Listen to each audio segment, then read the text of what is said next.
for joining us today for our webinar, Enriching the STEM Learning Experience in a post-COVID world.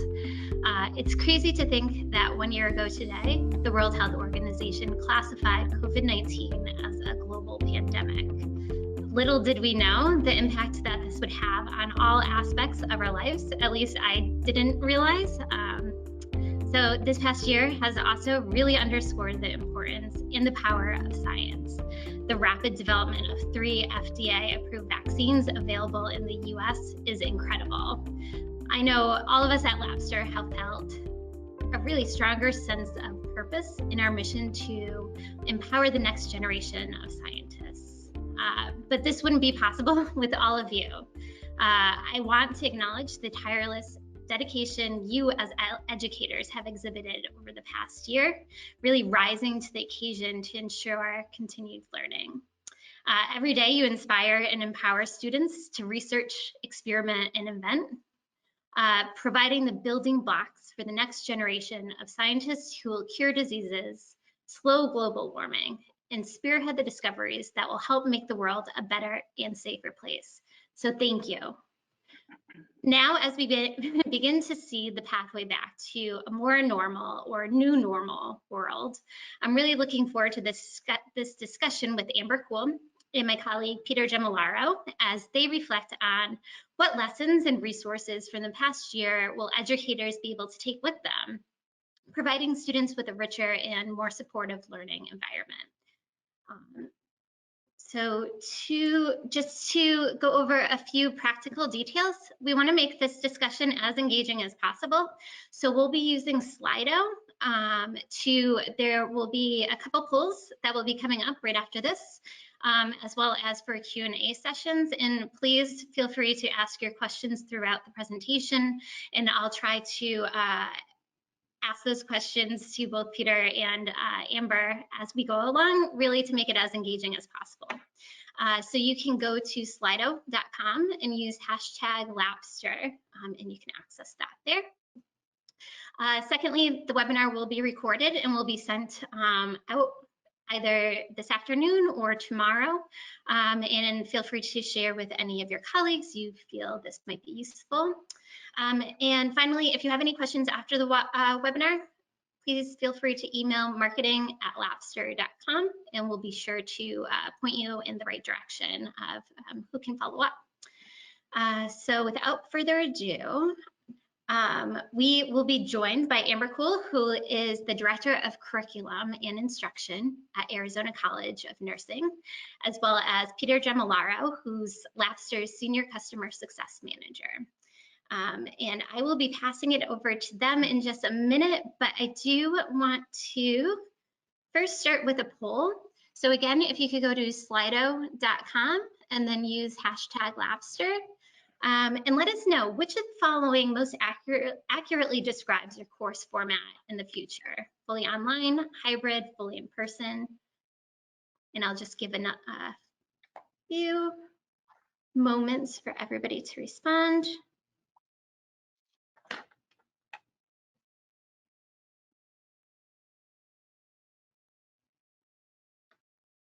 All right, and after this, we actually recently sent a survey out to higher education educators and asked the same question. So I'll be pulling up those results too to see how they compare.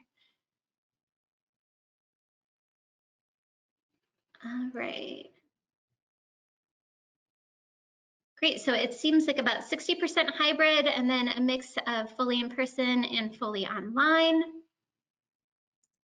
And here's the results, whereas in the survey, we asked, what's the course format right now versus what do you expect in the future? So right now, about 52% were, oh, and I realize, I apologize, these are not classified, but are fully online, which is the navy blue, and then 6% fully in person, and that is about to, seems like in the future, it will swap places. All right, one more poll for you before we kick the discussion off. Which of the following course materials do you use? Select all that apply. And again, you can go to slido.com and #Labster.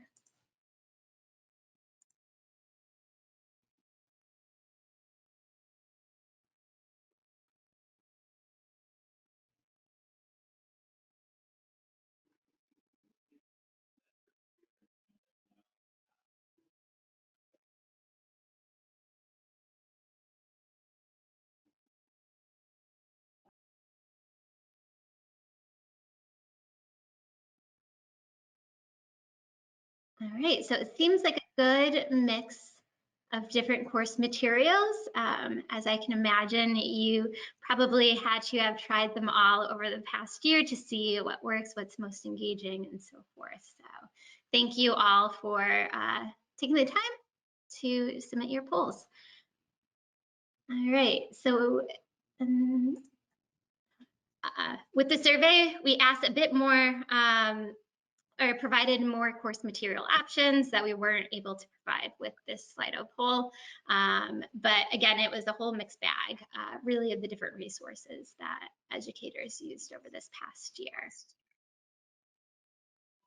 So, all right, without further ado, I am going to stop sharing my screen and pass it over to Peter and Amber.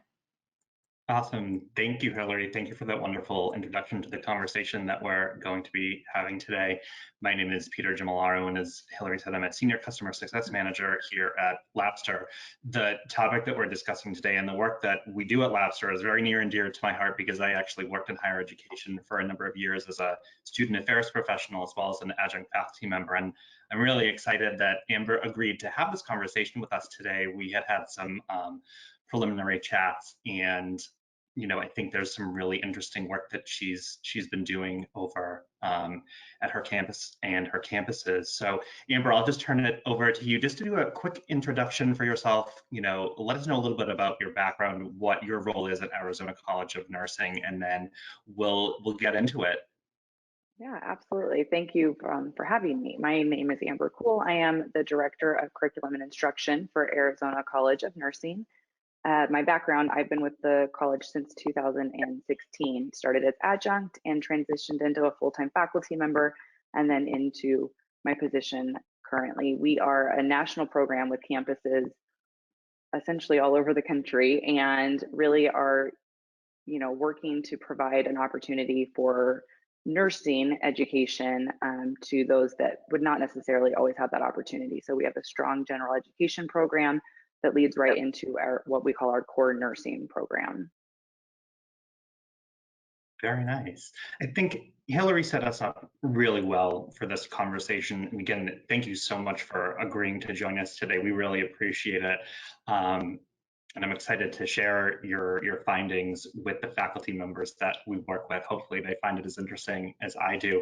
I think Hillary kind of mentioned something very interesting at the beginning of the webinar, and that it's been a year at this point where we've kind of been, shutting normal business down. We've really had to pivot aggressively in education across the board, higher education, K through 12, et cetera. It's really affected, our industry, our vertical, pretty aggressively. I think now is a time to do some assessment, some evaluation of what's happened over the year, because we're definitely haven't been business as usual, as you can certainly attest to, because universities and colleges have had to pivot so aggressively. How has that affected your course delivery and those learning resources that you've been using over the past year? Significantly. I mean, that's to put it lightly. I think back to 1 year ago and getting the phone call that we were going to switch to an online format 1 week, basically within a week. And how do you prepare faculty for that? How do you prepare students for that? And how do you ensure that we are engaging them in an interactive environment? And that is not easy. So first and foremost, we had to address our math and science environment. We need to be able to provide an engagement in the classroom. We need to also consider, and this would translate to any profession, but critical thinking, clinical judgment, and application. Once upon a time, we used an in-person environment to ensure that students could take what they'd learned in class and brought it into a lab and put it into action, and we lost that very quickly. So our first kind of transition was innovative teaching strategies, innovative learning strategies that would address multiple learning styles. So we can't just record, we can't just ask students to record and post back to us. That's where I will say Labster absolutely came in and kind of saved the day for our gen ed science courses. We were able to very quickly integrate virtual simulations that provided an opportunity for students to apply what they were learning and make decisions. We also, in our nursing program, had to identify one of our biggest, hiccups that we experienced was clinical experiences. How do you help nurses become nurses if they can't go to a facility? And again, virtual simulations became that answer. We were able to put together lesson plans that involved thinking of using the virtual simulation and then having them reflect and debrief. And from my perspective, one of my scholarly projects, my doctoral project, is virtual simulation. It's how do you engage a student and improve clinical judgment, use experiential learning, and tie didactic, what they've learned in lab and what they could experience in clinical. And I think one of the biggest pivots that we made was this allowed students to become the decision makers. And I don't think that anyone was prepared for that. They didn't see that that was going to be the outcome of that. We aren't just asking them to complete an exercise or an activity, but we're asking them to really decide what is best and provide a rationale for that. And I think that that improved a lot of outcomes that we were seeing.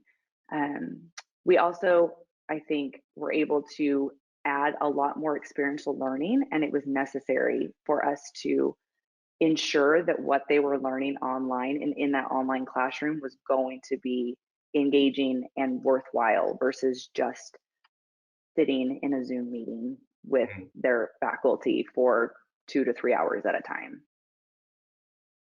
Now, Amber, what was the initial feedback or response from the faculty and the students when you had to pivot in this way? There's always going to be barriers, right? That I would say the biggest hiccup that our program, and I would imagine most programs have, is there wasn't time for training.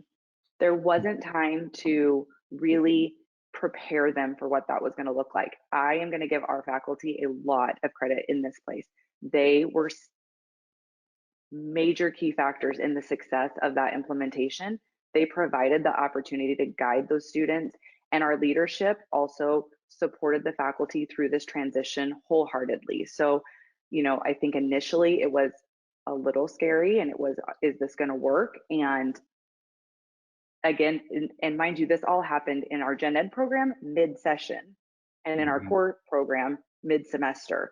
So the ability for everyone to come together and really provide support for one another, I think, was the key difference in making sure that this went as smoothly as it possibly could. And then following that, we did get, the students reading evals and getting their feedback was that they enjoyed that opportunity to be in a virtual environment and kind of apply what they were learning in a different approach than they had before. How do you think this shift to online learning over the past year will really affect those opportunities for the future for active learning and kind of those demonstrations of mastery for your students? Will there be long-lasting effects? Will there be opportunities for asynchronous learning and hybrid courses? I mean, absolutely. I think if we're looking at how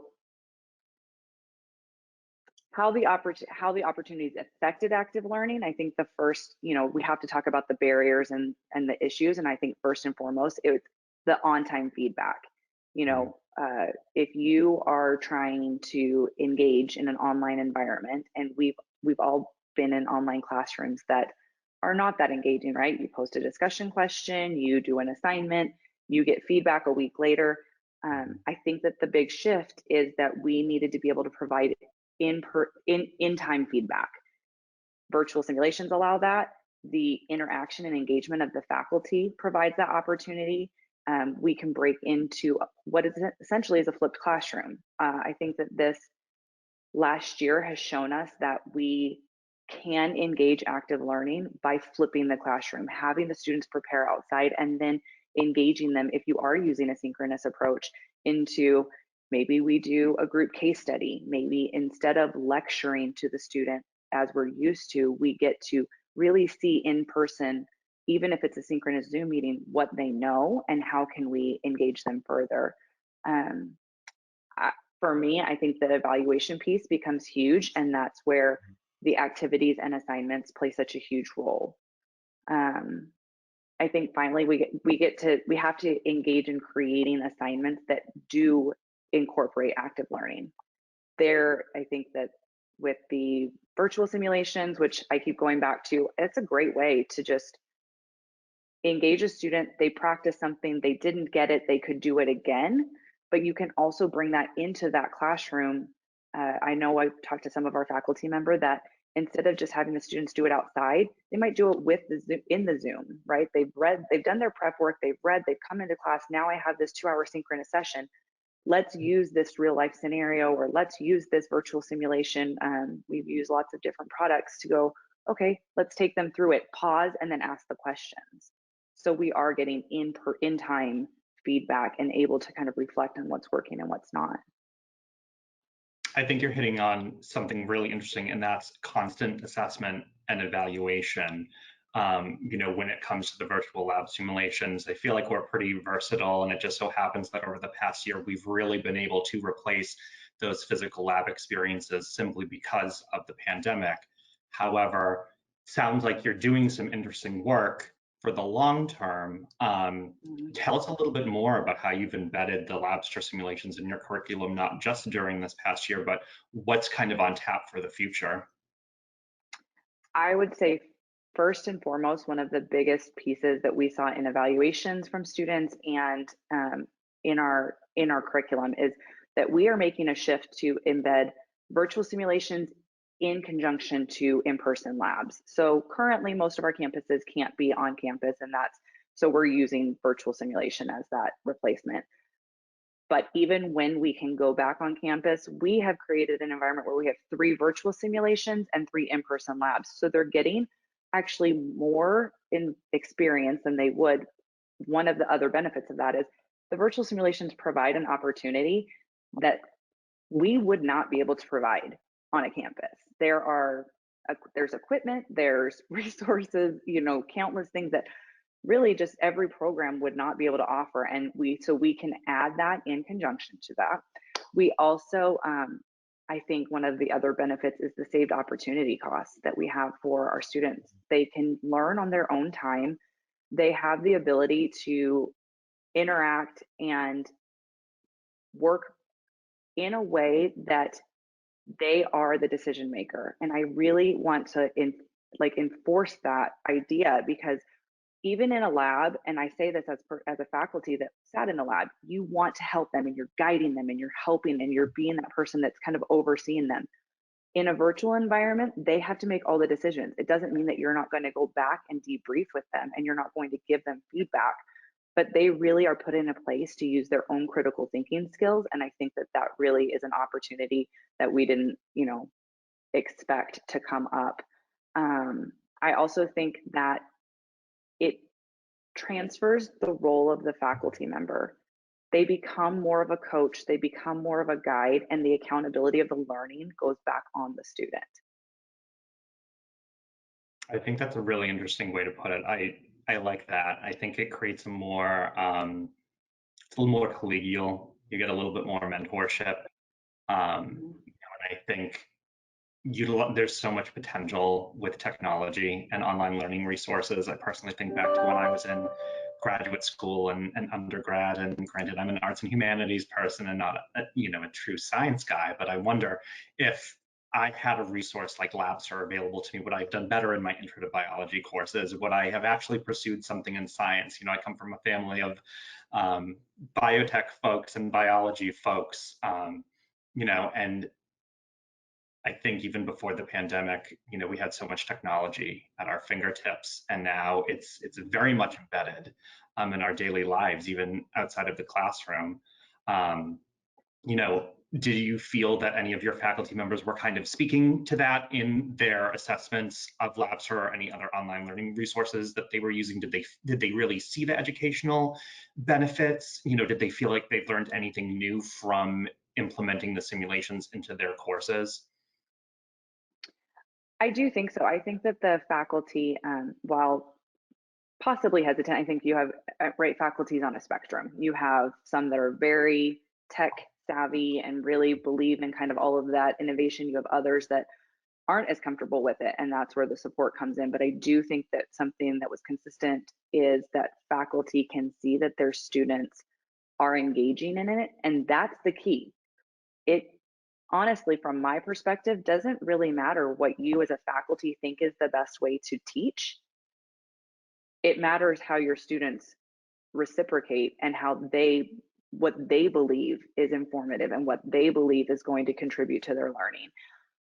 So I think that one of the key pieces is, even if the faculty initially were hesitant, once we've started getting evals, I mean, I can give you direct quotes from student evals that say that they love the virtual labs, they love the interaction, they love how informative they are, they appreciated the use of virtual simulations in their courses as an additional tool to help them understand. So I do think that faculty, they see the value in it. They see that this is not, and I would caution everyone, this is not a replacement to anything. This is one more tool in your toolbox that can be used in multiple ways. I've talked to faculty recently that I thought this was such a great approach to using this. They used the simulation, whether it was virtual or not, and then they went through it the opposite way. Mm-hmm. So if we're going back to experiential learning and how we can help students, exposing them to an idea that they're already comfortable with, and then reinforcing that idea in another manner is just going to integrate that into their knowledge bank. And I do think that faculty are starting to see that there's multiple ways to use these virtual simulations. It's not just a matter of integrating virtual simulation, having the students complete it, submit the answers, and then go on about their business. You can take that and tie it back into the curriculum very easily. I think there's a very interesting academic narrative with the virtual simulations that you sort of touched upon a little bit, and that they are very versatile. One of the use cases I always like to talk about, and what I would personally employ in my own classroom if I were still teaching, is that, you know, I feel like the simulations really underscore a lot of the theory and the concepts that are discussed in the lecture.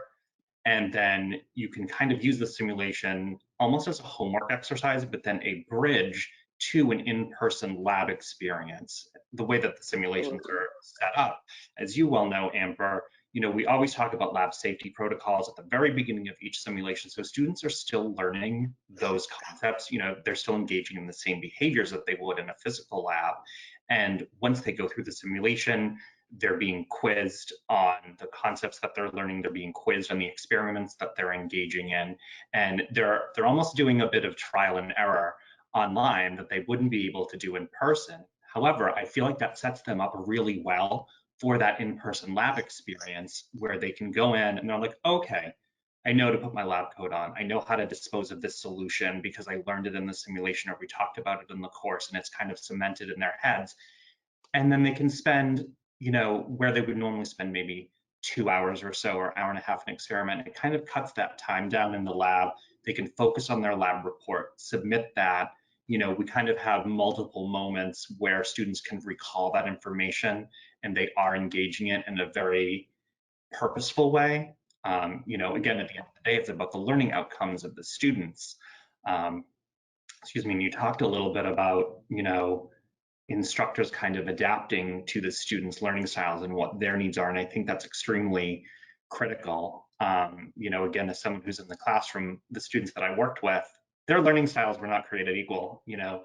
And I think we have to keep in mind that that kind of access and equity, that's a huge phrase that educators and the folks here at Labster, we need to be mindful of as well.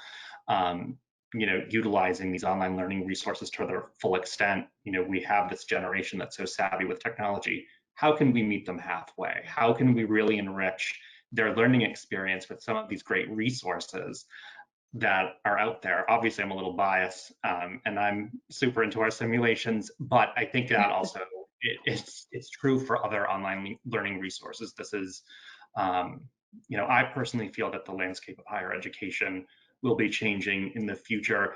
I mean, do you truly feel that as well, Amber? You know, do you feel that there are some significant lessons that you'll take away, especially in your role as Director of Curriculum and Instruction, for the future? Has this pandemic kind of shaped how you would structure your courses in the future, as well as, have your faculty given you any indication of that as well?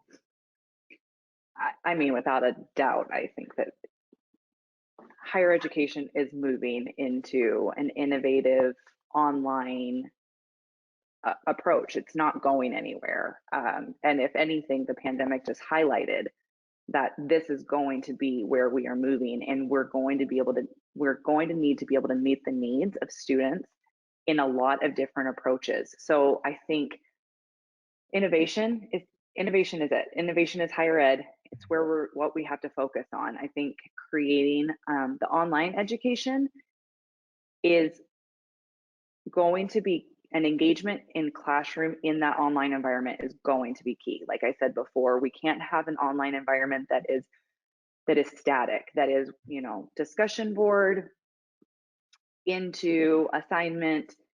That's not going to be what I think students of the future, learners of the future, regardless of their age, are going to be interested in. So I think the key is going to be working with subject matter experts, instructional designers, and course designers to create this very innovative, interactive, engaging classroom that mimics what we would do in an in-person classroom. And I think that that's completely possible. I think having faculty that are engaging the learners and increasing that person-to-person contact in an online environment will be key. And I think that that's something that we should focus on as we're creating these courses, using video recording, interactions, using tools that students are already comfortable, or the idea that they're already comfortable with.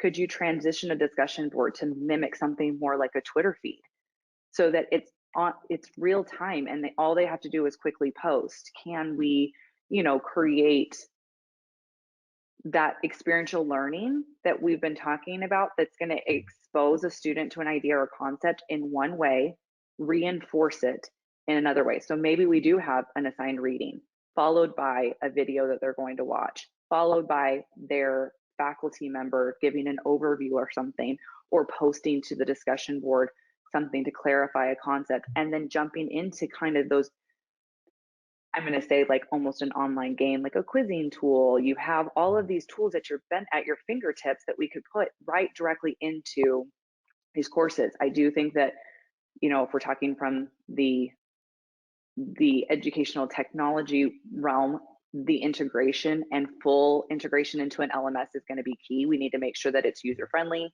Students are, one button. You've all been there. You want to look at something, you click a link, it takes you to a different link. You have to click 7 more links to get to where you want to go. And that's not conducive to learning. Learners will get bored with that and get frustrated. So I think one of the biggest lessons I would say is making sure that we're making it as user friendly as possible for these students and for faculty.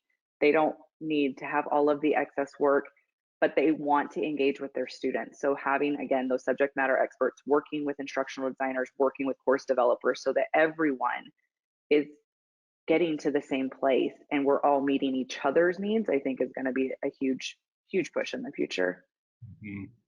Now, for those faculty members or administrators who might, be moving exclusively to in-person learning in the fall, or who are advocates of using online learning resources and who are advocates of Labster, but, are getting pushback, or, are finding obstacles to, finding that there are obstacles to continuing a relationship with us, what kind of advice would you give to those folks to really champion the cause and really, continue to implement these resources in their curriculum? I think it's twofold. I think a hybrid approach is perfect. So if we're talking virtual simulations, just as we discussed earlier, put that in as an assignment that they do at home. They're going to come into the classroom, and now instead of lecturing them in the classroom, you can take what they've learned and do that flipped classroom approach. I do think that we have to move away from that kind of lecturing component. It's very hard. I say that as a faculty member. You want them to know everything, and you feel like if I don't say it, it didn't happen, and then they don't know. But I do think just, in nursing, we use a lot of clinical judgment and clinical reasoning, but I don't think that doesn't translate to other professions where you need to be a critical thinker. And in order to encourage critical thinking, it's going to be a combination of can we integrate resources that challenge the student on the back end at home before they come into the classroom? And then when they come into the classroom, take what you have them do at home and reinforce it, answer the questions. I think some of the ideas that I have read about recently and I think would be very engaging is more of kind of a group case study approach, right? Can you challenge the students to ask them a question and then have them think about that? And that's what we're learning in class. That's how we're getting to the learning, instead of the faculty feeling like they just need to stand there. So the benefit is that you can utilize all of these kind of innovative strategies outside of class and then bring them back into class in a different approach. And I think one of the interesting things too about the virtual lab simulations is it's not like a crock pot. You don't just set it and forget it and then that's it. There are so many avenues that students can engage with them and that faculty can really harness the power and the learning components of the simulations as well, where we have additional resources like our lab manuals and our animated videos. We have some good things coming down the pike from the product perspective, but then also enhancement of the simulation catalog to really speak to the different topics that are being discussed. I think one of the things that you had mentioned to me, Amber, something that I thought was really interesting, in that there's very wide adoption across multiple different departments. We're not just seeing your biology and chemistry faculty utilizing the simulations. We're seeing, I think you mentioned folks in nutrition, these non-lab courses. That sounds like that application is very interesting. Yeah, I will say, subject matter experts that we have worked with, I cannot give them enough credit for this. And again, reading evaluations, you just see it. So we are using specifically Labster in some of our non-lab courses. So we have a fundamentals of biology course that does not have a lab component, and the students love that they were able to use Labster as part of that class. And again, it just shows the flexibility and the dynamic of ways that you can use these resources that don't require, oh, I'm just replacing a lab. That's not the focus. The focus is teaching learning, and how can we use that? The nutrition course is another great one. I don't think that it doesn't have a lab, and I don't know that anyone was ready to say, oh, we can use a virtual simulation that's going to help students understand macros and carbohydrates, and it really honestly it's contributed so much to their understanding, because again, they're not just reading about it, they're actually doing it, and that's what I think changes for students. I always say, as a nurse, we say that we know that you learn about it in class and then you do it and now you understand it. And I think what these resources provide is that reinforcement, and because they're putting it into action, it's more than just trying to memorize something. They can actually pull on those experiences in the future when they need to make a decision. I've seen it. Peter and I, we've talked about this. I think it would be very interesting to see the virtual labs, especially from Labster, transition into greater, as a nursing profession. I think that it would be great to see something pharmacology based.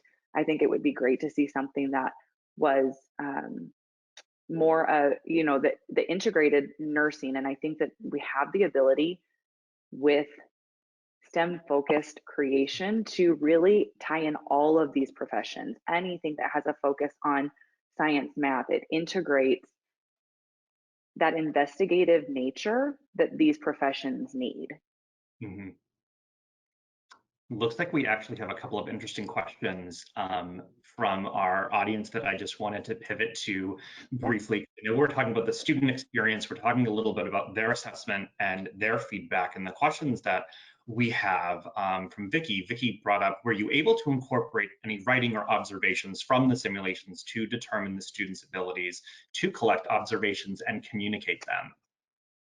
We actually did. So especially in our, what we're calling our replacement. So as I mentioned before, we use Labster virtual simulations as part of the curriculum. There are, we have typically in our in-person labs, we would have 6 labs. So 3 of those became virtual, completely virtual, and 3 stayed in person. Well, in COVID right now, we haven't been able to go in person. So what we created were written assignments that they had to reflect and debrief based on their lobster simulation experience and submit that as part of their full, assignment, so that the faculty have the ability to then go, okay, they did this work, they understand this work, or maybe they weren't quite there, and now I can take that back into that synchronous in-person opportunity and reinforce or remediate what they didn't quite understand. That's an interesting narrative. I really like that. Kind of following up on that student perspective question, Mildred popped in, and I think this is a wonderful question, and you may have touched a little bit on this when we were chatting about assessment and evaluation from the student perspective. But Mildred's question is, how receptive were the students to being more responsible and accountable for their learning? Okay, so if I'm going to be fully transparent, initially that's a hurdle, right? Students, I would say most faculty, most campus leadership, most higher education will hear, you need to teach me. I am, and it's probably my least favorite phrase, I am paying you to teach me.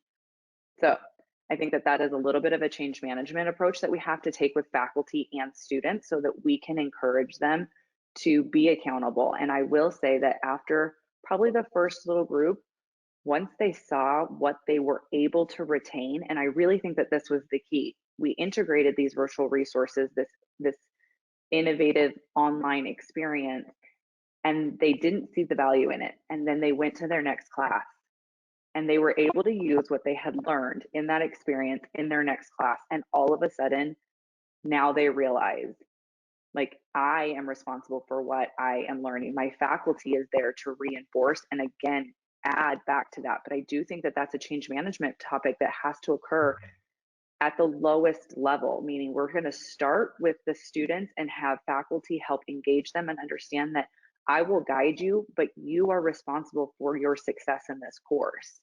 And then helping the faculty to engage them. And when someone isn't getting it, how do I help them be accountable instead of just giving them all of the information? I actually have a couple of follow-up questions for you on that. In regards to student population that you work with, are you working primarily more with traditional age students, let's say that's 17 to 22-year-old, or are you also working with non-traditional age students? And do you feel that those different populations, traditional versus non-traditional, those age groups, do you think that they would have different responses, to that self-guided learning? Absolutely. So our student population ranges from 18 all the way into, I'm going to say some of our older adults are in their early 60s. So again, we have a population that's very, very widespread. You can tell a difference. There's just, and I don't know that I don't know that it is a generational or an age difference. And I say that because I'm not a big fan of the kind of millennial versus not ageism. I think it's a person factor. Are they someone who characteristically is understands that if I want to do something, I'm going to put in the effort and it's going to be on me and I'm going to reach out for help when I need it, but I am essentially responsible for my own life experiences versus someone who isn't. And I think that on either end, we as faculty and as campus leadership have a responsibility to help support both students. And I think that comes down to really having the faculty understand that you provide the resources, we provide the tools, and we are there to support them. But we have to take a step back sometimes and say, I've given you everything I can give you. Now let's see what you can do, and meet with them, be available to them, but not be the person that is preventing them from kind of taking that accountability for themselves. It almost goes back to that thought, one of the first thoughts you introduced in terms of that mentorship, that faculty, really need to be wearing that hat a little bit more and kind of that coaching mentality. And, if faculty show competency or, excitement around these technological resources, then students of any age, any generation, I think will catch on to that enthusiasm and be just as excited. I know it sounds a tiny bit cheesy and a little idealistic, but I think Nope. that's the general hope right there. I kind of put myself in the shoes of the faculty as well, and kind of think about how when I transitioned from higher education to a completely different role in customer success, I wasn't really engaging with a lot of technology when I worked in student affairs and undergraduate admission and as a faculty member. I think I was really mostly just using an LMS, using some softwares that were very pertinent to my roles in admissions, and then kind of coming over to customer success and realizing, oh gosh, I have a lot of things that I need to be using on a daily basis from a technology perspective. I either need to get on board or find a different line of work that doesn't involve these. And, I think we all kind of do our personal assessment in terms of what we're comfortable with technology.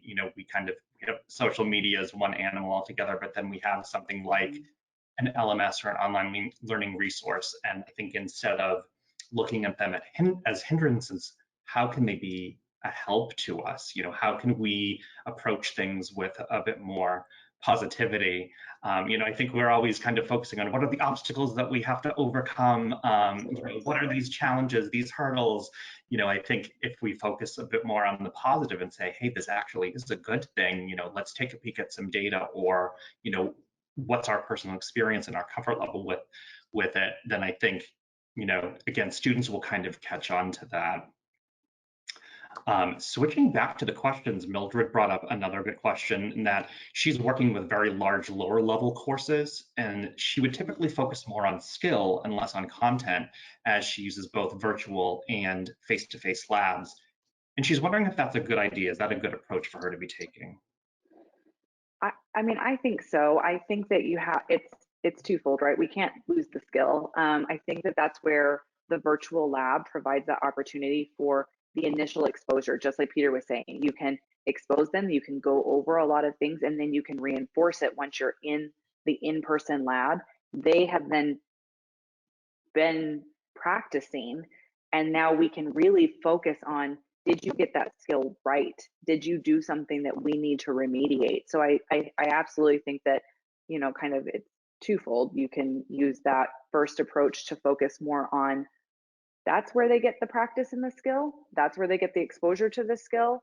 And then when they come into the lab, okay, now let's start diving into the content and why did you that, and that becomes the faculty, right? They become the guide then, right? Back to what we're talking about, that mentorship. Like, why did you do something? Can we ask them kind of investigative questions that will challenge the student that they maybe didn't get when they were in the virtual lab because they were doing that independently?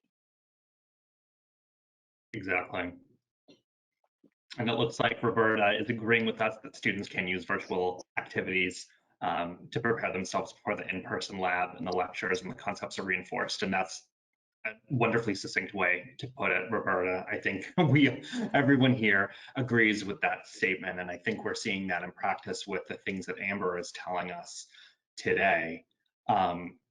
One more question, actually, a couple more questions for you, Amber, just kind of pivoting back to some of those best practices and maybe those recommendations for the future. I think sometimes, we've been forced, I kind of hit this concept home constantly, we've been forced to pivot very aggressively, and there was really no strategy in place. Maybe we had a very loose skeleton of one, but things changed on a dime. I think we're moving to planning for the summer sessions into the fall and beyond. I think that's more short term, but then we also have sort of the long term of what will be happening in 2022, 2023, et cetera, et cetera. Will something like this happen again? God forbid, we hope not. But if there is an instance where we would have to pivot aggressively to something, are we, we almost have to ask ourselves, are we preparing? Are we strategizing? I guess the point that I would want to make, or the question that I would want to ask based on that, introduction is, what should instructors really resolve to do differently in the future to transform STEM education and, at the end of the day, their students' academic experiences? I think first and foremost that we create an environment, and I'm going to say from K-12 up, that we use investigative questions that students are used to seeing in their daily life, right? they're used to these experiences in their daily life. And if you can create an environment where learners, and so I don't want to just say students because that sounds like we're talking about one age population, but if you can create an environment where learners are constantly challenged to think beyond what they're reading, encourage critical thinking, encourage them to investigate things further, I think that that will be, I mean, that's what scientists do, right? Scientists, math, technique, like that's what they do. They investigate, they're constantly questioning. So I think that that's going to be one of the first pieces. And I would say that that would translate when someone comes into the classroom, again, instead of I need to tell them all of these things, they need to come in with questions that I'm going to help them investigate and research. I think integrating, again, we kind of talked about this earlier, but integrating resources that students are familiar with, that learners are comfortable using. Can you create an online environment, whether it's K-12, undergrad, graduate, that is more interactive and engaging? Can you use tools and resources that mimic Twitter, TikTok, like these very quick, right? Why is Instagram successful? Because they quickly post. So what if your discussion board was a quick post with a question and then students responded to that instead of the typical approach that we use? And I think that those are all challenging ways to make a learner really think on their toes and have to respond in real time. I think peer instruction, you're going to have that. We've all heard this. I will say this. You are a better, you know more and are a better learner when you have to teach someone else, right? You understand more. So if we could engage peer instruction more from beginning so that people are working collaboratively together, and you know what, I learned something and now I'm going to teach it to someone else that is in my peer group, I think is another great way to kind of increase that STEM education. And I also would say that group problem solving, we can't work in silos.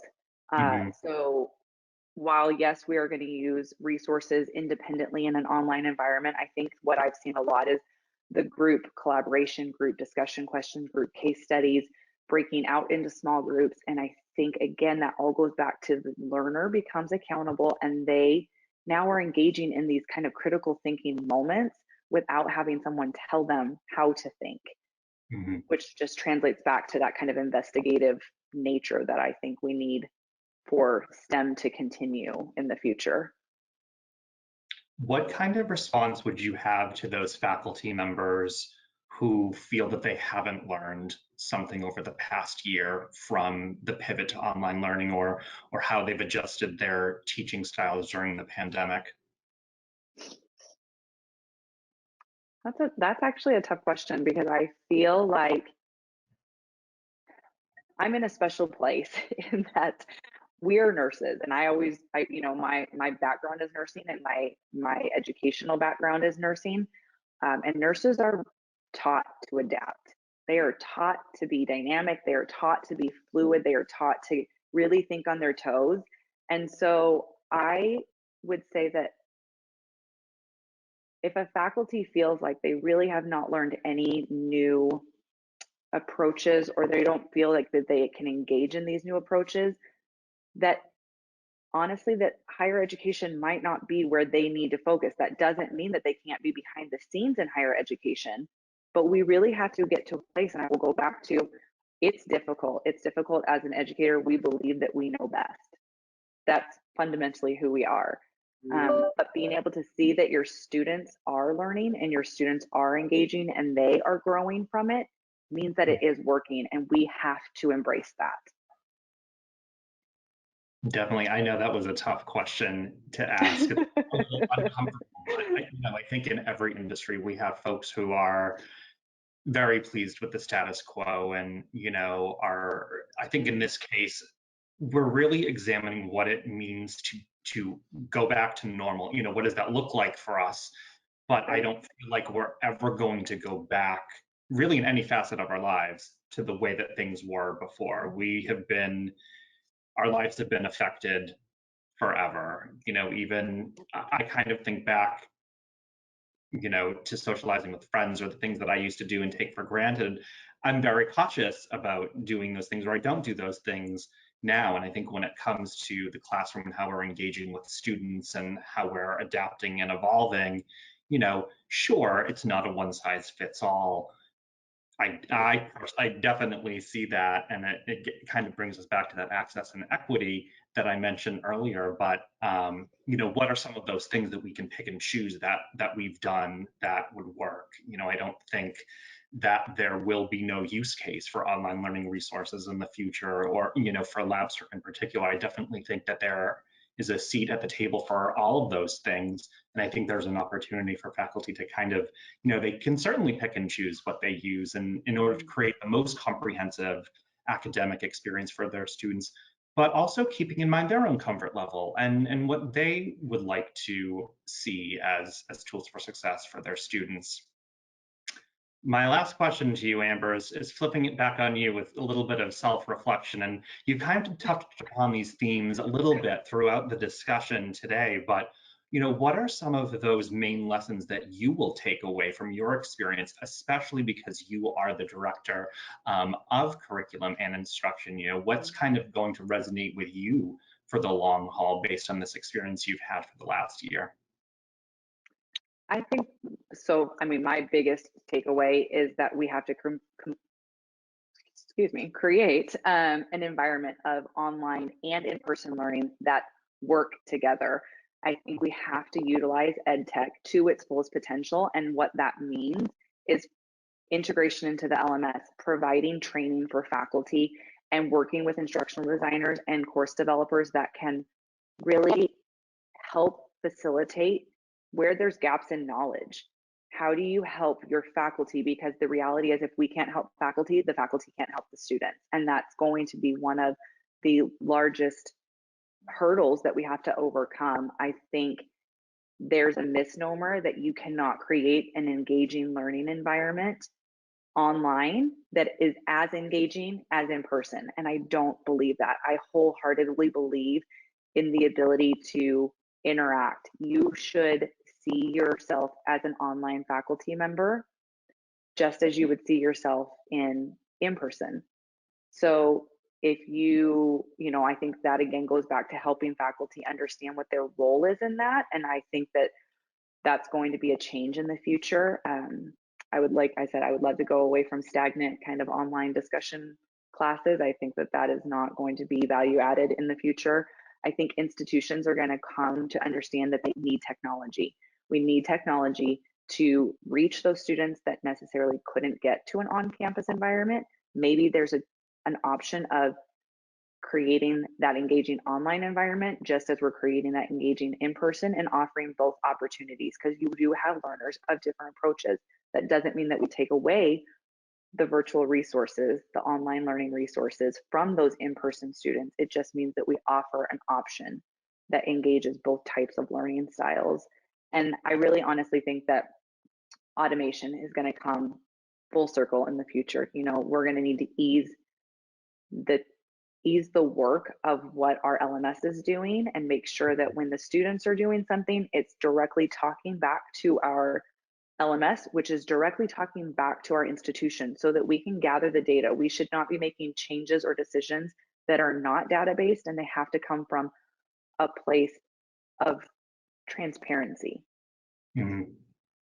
Thank you for synthesizing your thoughts in such an eloquent way. I know it sounds like that response really just pulled from the themes and kind of higher points of all of the questions that we discussed today. We do have a few folks in the audience who had asked us a couple of questions. And, Amber, you've been sharing so many success stories, and it's wonderful. But would there be any opportunity to share some of your institution's outcomes of success in terms of any data or any way that you package it? Is that something that's available to other institutions or to the public? Is it right now? Not in that approach, I guess, but it doesn't mean that it couldn't be in the future. I think that we are doing a lot of work with our institution, and I'm very proud of the efforts that our faculty, that our leadership, that our program is putting out there. So I do think that it is something that could come out in the future. Mm-hmm. Going back to the audience with another question, do you feel that an interactive synchronous science related course is preferred over fully online? I don't know. I wouldn't say preferred. I do think that you're going to have learners on both ends. Like I said, we have, and in fact, we just had our most recent evals come out, and one of the greatest things that I could see is listening to all of the students talk about how much they enjoyed their virtual simulations. It was